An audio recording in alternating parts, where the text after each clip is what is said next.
I was 12 when the knock on the door changed everything. I remember it clearly. The sharp raps cutting through the evening calm, followed by my mom's cheerful voice calling out, "1 second."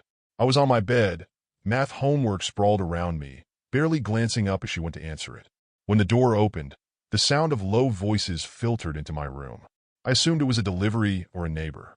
But then I heard the slight hitch in my mom's voice. "Oh no," she said, almost a whisper.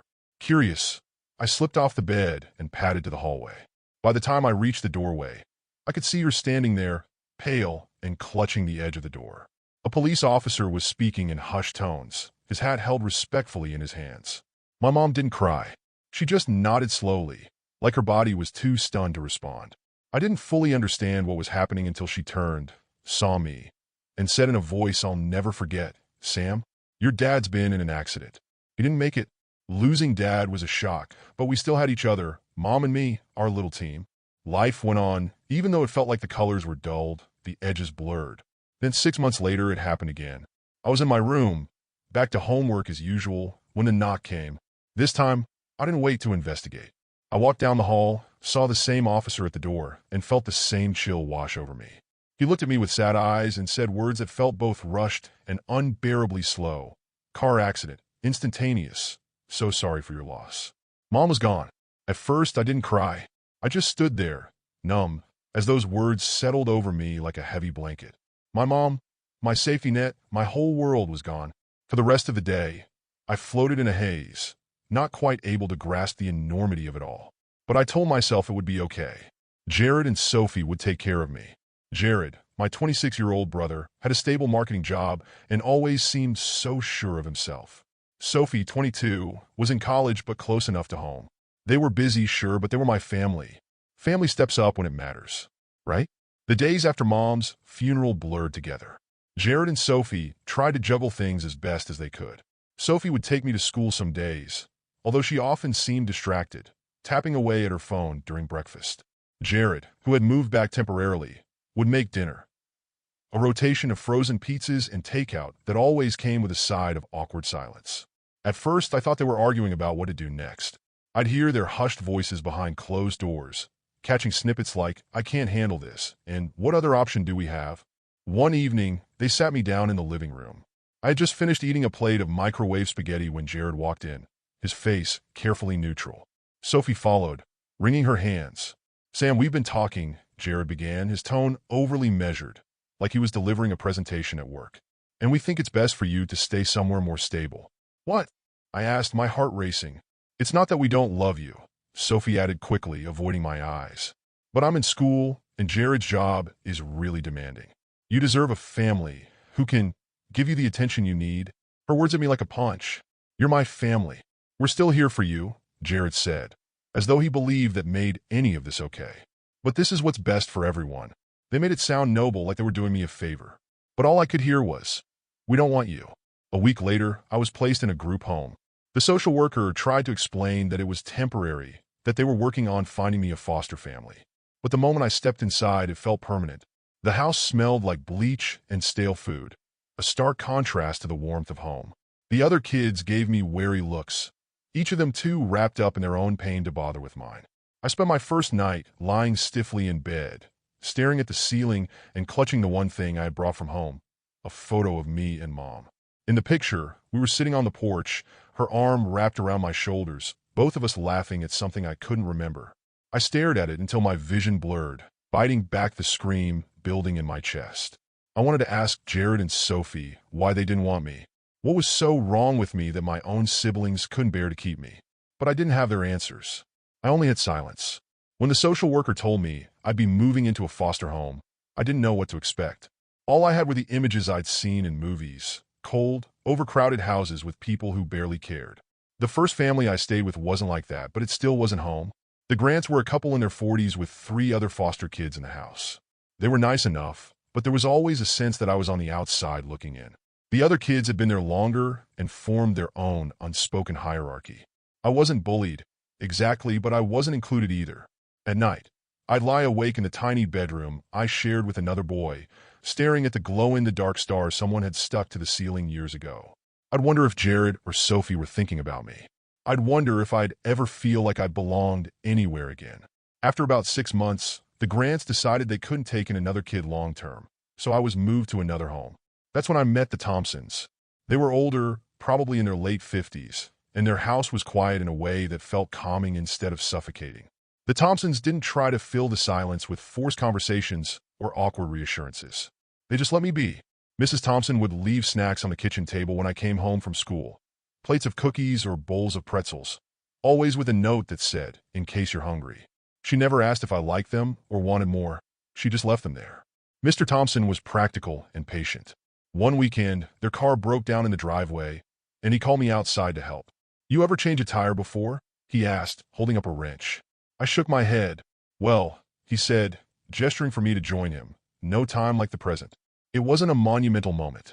It wasn't some breakthrough in our relationship. But standing there, holding the lug nuts while he explained how to tighten them, I felt something I hadn't felt in a long time. Useful. The Thompsons were kind, and their house was safe, but it still wasn't home.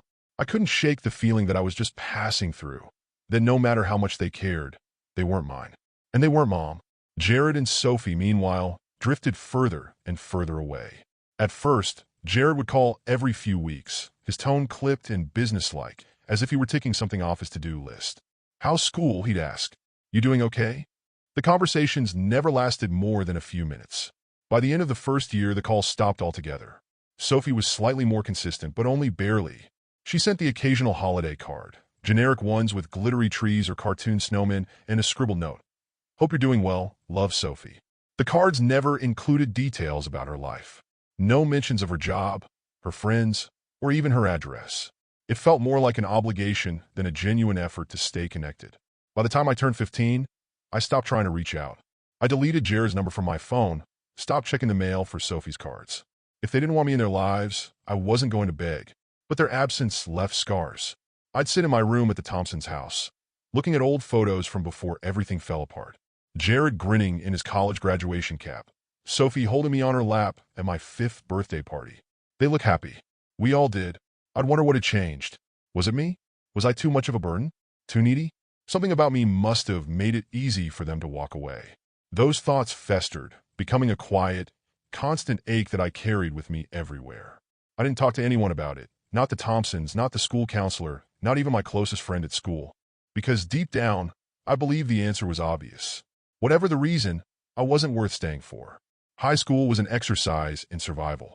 While other kids worried about prom dates, homecoming, and what they'd wear for senior photos, I was busy trying to stay invisible. The less people knew about me, the fewer questions they asked, and that was how I wanted it. The thought of explaining my life to anyone was unbearable.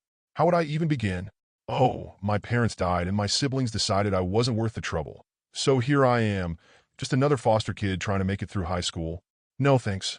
So I sat in the back of the classroom, kept my head down, and avoided conversations that veered too close to personal territory. But even when no one else was asking questions, I couldn't escape my own. The weight of feeling unwanted hung over me like a shadow. It didn't matter how hard I tried to push the thoughts away. Late at night, when the house was quiet and the world seemed still, they always came back. Why didn't Jared or Sophie want me? Was I too much? Too broken? The Thompsons did their best to support me. They encouraged me to join clubs, go to school dances, make friends, anything that might make me feel like a normal teenager. And I tried, at first. I joined the track team for a semester, went to a few football games with classmates, even let myself laugh during lunch once in a while. But every time I started to let my guard down, that voice in the back of my head would remind me not to get too comfortable. After all, my own family didn't want me. Why would anyone else? So I kept the Thompsons at arm's length, even though I knew it hurt them. Mrs. Thompson would sometimes linger in the doorway of my room, as if she wanted to say something but didn't know how. Mr. Thompson invited me to help him with projects around the house, but I always found an excuse not to. I wasn't trying to be ungrateful. I just didn't trust love anymore. Not after losing Mom. Not after Jared and Sophie abandoned me. Love felt too temporary, too conditional, and I wasn't willing to risk the heartbreak again. If I couldn't count on people, I decided I'd count on myself.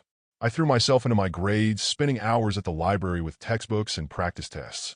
I figured if I worked hard enough, I could build a life where I wouldn't have to rely on anyone else. Math became my favorite subject. It was logical, predictable, and didn't require trust or emotion. Solving equations was like solving a puzzle, and for a little while, it gave me a sense of control in a life that often felt completely out of my hands. By my junior year, I was at the top of my class. Teachers praised my work ethic, classmates copied my homework, and guidance counselors handed me brochures for scholarships. From the outside, it probably looked like I had everything together.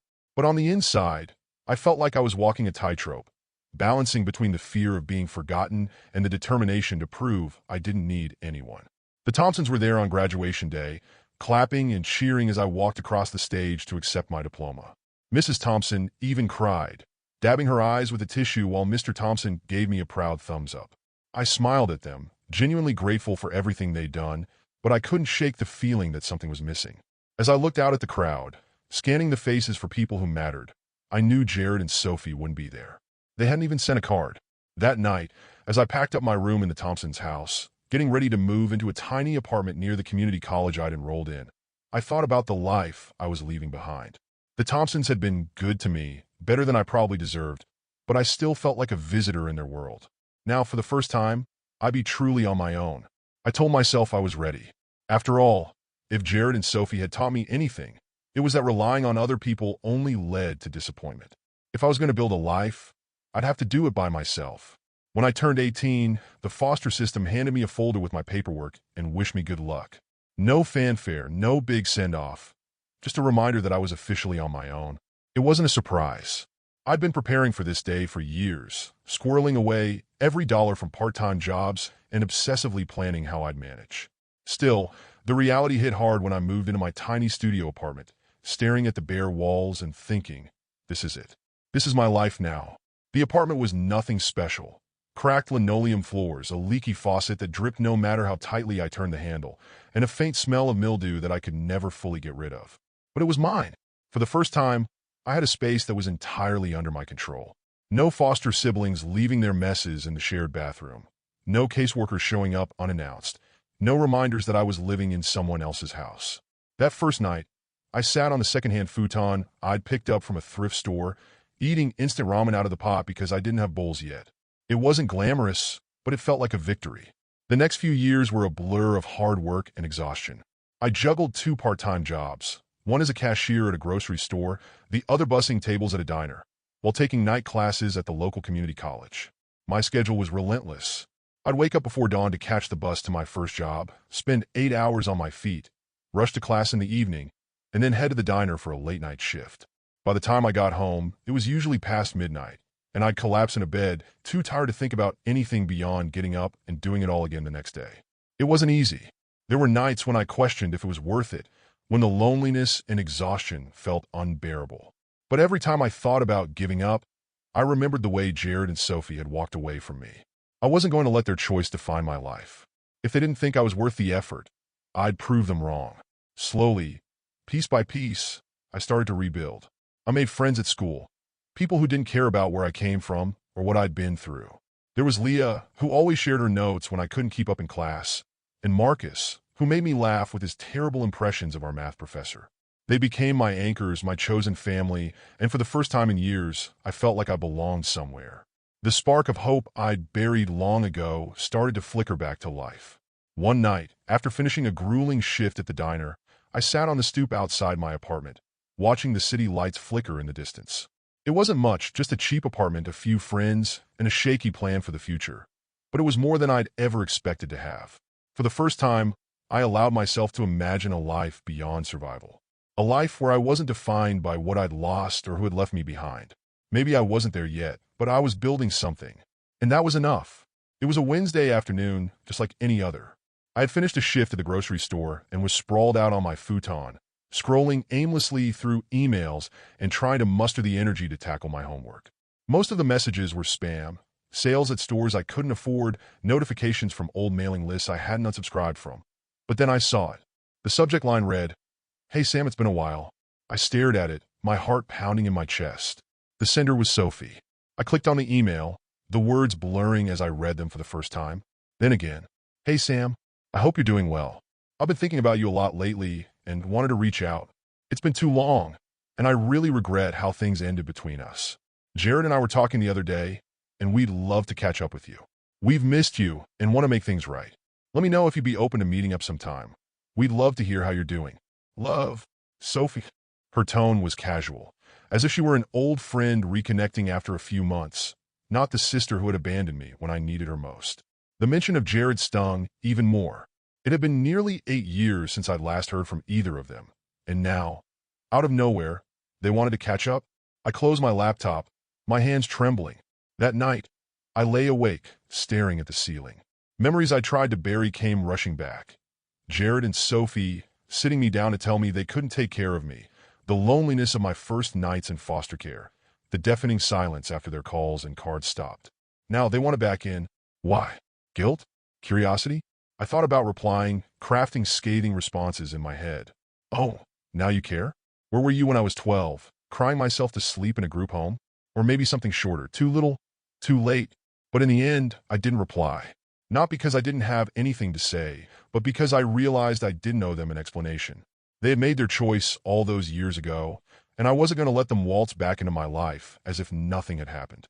The email stayed unread in my inbox for weeks. Occasionally, I'd hover over it, my finger itching to hit delete, but something stopped me every time. Maybe it was curiosity. Maybe it was the part of me that still longed for a family. No matter how much I told myself I didn't need them. But the longer I left it there, the more resolute I became. I had worked too hard to rebuild my life, to find peace and stability, to let them disrupt it. They had missed their chance. By my mid-20s, life was finally starting to feel stable. I had a job as an IT specialist, not glamorous but steady, and for the first time in years, I wasn't constantly worried about making rent. My circle of friends had grown, and among them was Maya. Maya was different from anyone I'd ever met. She was kind but no nonsense, the type of person who'd tell you exactly what you needed to hear, whether you liked it or not. We started dating after a few months of friendship, and for the first time, I felt like someone truly saw me. She didn't press me about my past, but she listened when I was ready to share, nodding quietly as I unpacked years of pain. I don't know how you did it, she said once after I told her about foster care. You're so strong, Sam. At the time, her words felt like a salve to an old wound. She made me believe it was okay to trust again. Then Sophie called. I was at work when my phone buzzed with a number I didn't recognize. I let it go to voicemail, figuring it was spam, but when I checked the message during my break, my stomach dropped. Hey, Sam, Sophie's voice began, soft and hesitant. It's me. I hope this isn't weird, but I've been thinking about you a lot. I miss you. I know it's been a long time, and I don't expect you to forgive me right away, but I'd love to talk. Please call me back. I listened to the message twice, my heart pounding. How did she get my number?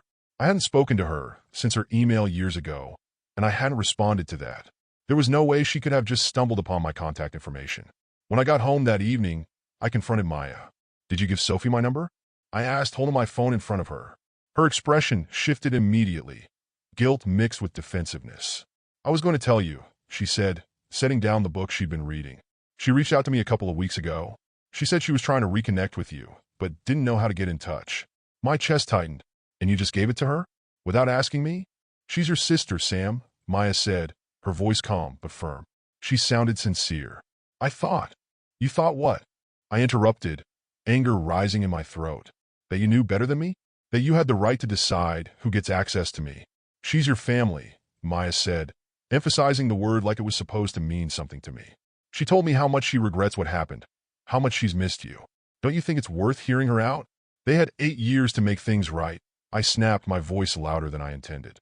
8 years, Maya. Do you know what it feels like to be abandoned by the people who are supposed to love you? To cry yourself to sleep, wondering what's so wrong with you that even your own siblings don't want you. She flinched but didn't back down. People change, Sam. Maybe she's realized how wrong she was. Maybe she's trying to make amends. I shook my head. My jaw clenched. You don't get it. And you know what? I don't think you ever will. The betrayal cut deep. Not just because she'd given Sophie my number, but because she dismissed everything I'd told her about my past, about my pain. It was as if she thought she knew what was best for me, as if my boundaries didn't matter. We broke up a week later. Maya tried to salvage things, apologizing for overstepping and saying she hadn't meant to hurt me, but the damage was done. I couldn't look at her without feeling the sting of betrayal. Sophie left another voicemail a few days later, but I didn't listen to it. I deleted it without hesitation, the sound of her voice already too much to bear. If Maya's betrayal taught me anything, it was that trust was fragile, and once broken, it wasn't easily repaired. I wasn't willing to let anyone else decide what was best for me. Not Sophie, not Jared, and certainly not Maya. If I had learned anything over the years, it was that I had to protect myself, even if it meant cutting people out of my life. Even the ones I thought I could trust. Sophie didn't give up after Maya's betrayal. The voicemails kept coming. Her voice soft, hesitant, dripping with the kind of vulnerability that might have worked on me when I was younger. "Sam, it's me again," one voicemail began. "I know you're upset, and you have every right to be. I want to talk. Please. Just once." I deleted it without listening to the rest. Her persistence only made me angrier. Where was this energy when I was 12 and terrified of being alone? Where was this desperation to reconnect when I was shuffling through foster homes, clutching a photo of Mom and me like it was my last tether to the life I'd lost? I didn't want her apologies. I didn't want her excuses. And I sure as hell didn't want her trying to worm her way back into my life now that I'd finally found some semblance of peace. Then Jared sent an email. I almost missed it, buried between work memos and subscription newsletters. The subject line read, "An apology, long overdue." I hesitated before opening it, my stomach twisting in knots. "Sam, I know this is out of the blue, and I don't blame you if you don't want to hear from me. But I need to say this. What Sophie and I did, leaving you like that, it was unforgivable. I told myself we didn't have a choice, that we were too young and unprepared to take care of you. But the truth is, we were selfish. I was selfish. I can't imagine how much pain we caused you, and I'll carry that guilt for the rest of my life. I know it doesn't make up for anything, but I want you to know how sorry I am. If you're willing, I'd like to meet and talk. No pressure. Take care of yourself, Jared." I sat staring at the screen for what felt like hours. His words were better than Sophie's. Less defensive, more sincere, but they still rang hollow. Why now? Why? After nearly a decade, were they suddenly interested in me? Was it guilt, finally catching up to them? Loneliness, as they realized the family they abandoned was the only one they had left? Or was it something else? Something less sentimental and more self-serving? The timing felt too convenient, too calculated. I was no longer the scared, helpless kid they'd left behind. I was an adult now, with a life they'd had no part in building. Did they think I'd welcome them back with open arms? That I'd be so desperate for their approval that I'd overlook everything they'd done? I didn't owe them anything. Not my forgiveness, not my time, and certainly not my trust. That night, I drafted a reply. I kept it short, my words measured but firm. "Jared and Sophie, I don't need you anymore. You made your choice years ago. Now I'm making mine. Please stop contacting me. Sam." I hit send and closed my laptop, exhaling deeply. For the first time since Sophie's initial email, I felt a sense of clarity. Their sudden interest in reconnecting didn't matter. Their apologies didn't matter. What mattered was that I had built a life for myself without them, a life that didn't need their approval or involvement to feel whole. They had missed their chance. By the time I reached my late 20s, I had accomplished more than I thought possible when I was 12, clutching that photo of Mom in a group home. I had a steady job, a close-knit group of friends, and a cozy apartment I could finally afford without juggling two jobs. On the surface, everything seemed fine, but inside, there was a wound that hadn't healed, a quiet ache that lingered even in my happiest moments. It would creep in late at night when the world was quiet, whispering questions I thought I'd buried. Why wasn't I enough for Jared and Sophie? What was so broken about me that even my own family couldn't stay? I knew I couldn't keep carrying those thoughts around forever. So after months of deliberation, I finally booked my first therapy session. My therapist, Dr. Keller, was a calm, empathetic woman who didn't rush me to talk but somehow made me want to. In our first session, she asked a simple question that unraveled me completely. "Have you let yourself grieve?"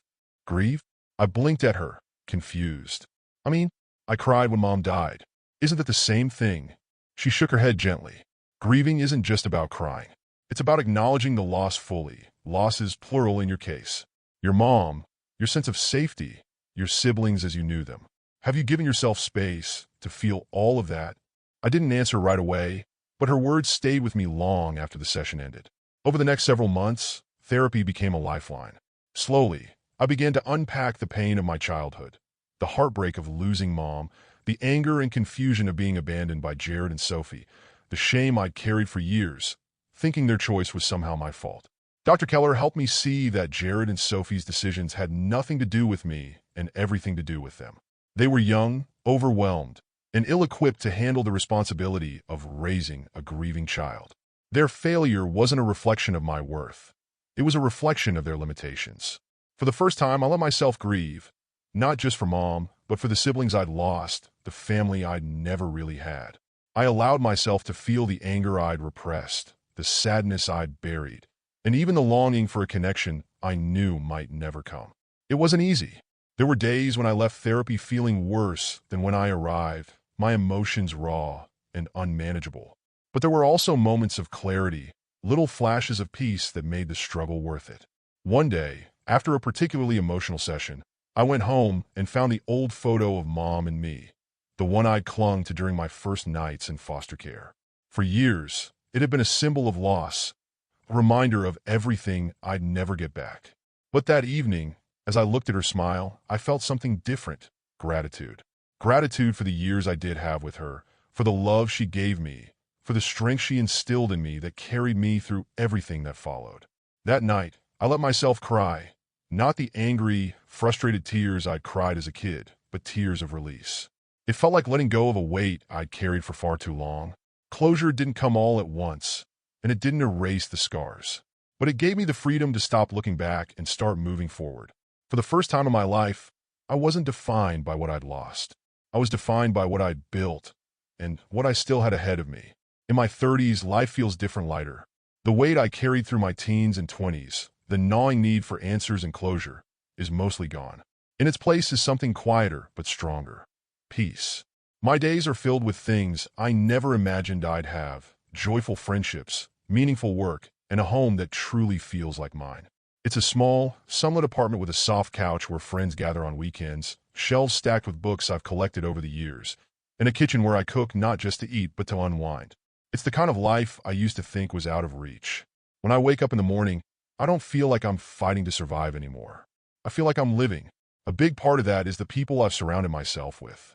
My friends have become my chosen family, the kind of people who show up without being asked, who celebrate my wins and support me through my losses. There's Leah, who's been with me since community college, always ready with a hug or a bottle of wine when life gets overwhelming. Marcus is still around too, cracking jokes that never fail to make me laugh, even on my worst days. And then there's Claire, who I met through work and quickly became the sister I'd always wanted. She's the one who drags me to yoga classes I pretend to hate and sends me random memes to brighten my day. These relationships aren't perfect. Nothing ever is, but they're built on trust and respect. They're unconditional, which is something I never thought I'd have. Cutting ties with Jared and Sophie wasn't easy, and there are moments when their absence still stings. I'll see a sibling duo laughing together at a cafe or hear someone talk about their family traditions, and a pang of longing will hit me. But I remind myself that some relationships bring more harm than healing. Jared and Sophie weren't just absent. They were a source of pain, a reminder of abandonment that held me back from fully moving forward. Letting them go wasn't about anger or revenge. It was about protecting myself. For years, I thought closure meant reconciliation, that the only way to heal was to fix what was broken. But therapy taught me that sometimes closure comes from walking away, from setting boundaries and choosing yourself. Now, when I think about Jared and Sophie, it's not with anger or bitterness. It's with acceptance. They made their choice, and I've made mine. And my choice is to keep building this life, this full, imperfect, beautiful life, on my own terms. I used to think that letting go meant forgetting, that in order to truly move on, I'd have to erase Jared and Sophie from my mind entirely. But now I know that's not how healing works. I don't hate them anymore, but I don't love them either. They're just people. Strangers who happen to share my DNA, remnants of a life I've spent years working to move beyond. The wounds they left behind have scarred over, still visible, but no longer raw. And while I'll never fully understand their choices, I've stopped letting those choices define me. Sometimes I wonder if they think about me. Do they regret what they did? Do they ever sit with the weight of the silence they created between us? I'll probably never know, and I'm okay with that. Because what I've realized is that their guilt, or lack of it, isn't my burden to carry. What I do know is this: I've survived. I've thrived. Their absence, as painful as it was, taught me something invaluable: the importance of choosing people who choose you back. My friends, my community, the life I've built, they're a testament to that lesson. I've surrounded myself with people who see me, who care for me without conditions or strings attached. It doesn't mean the longing for family completely disappears. There are still moments like birthdays or holidays when I feel the faint ache of what could have been. But those moments don't consume me anymore. They're just passing thoughts, quickly replaced by the gratitude I feel for the life I've created. Letting go isn't easy. It requires patience, self-compassion, and an unflinching willingness to face the pain head-on. But it's also freeing. I've let go of the need for answers, for apologies, for validation from people who weren't capable of giving it. I've let go of the anger that used to keep me up at night, replaying every hurtful memory in my mind. Most importantly, I've let go of the version of myself who felt unworthy of love simply because Jared and Sophie couldn't give it. What's left is a quiet strength, a sense of peace I never thought I'd find. My story isn't about them anymore. It's about me. And that feels like the greatest victory of all.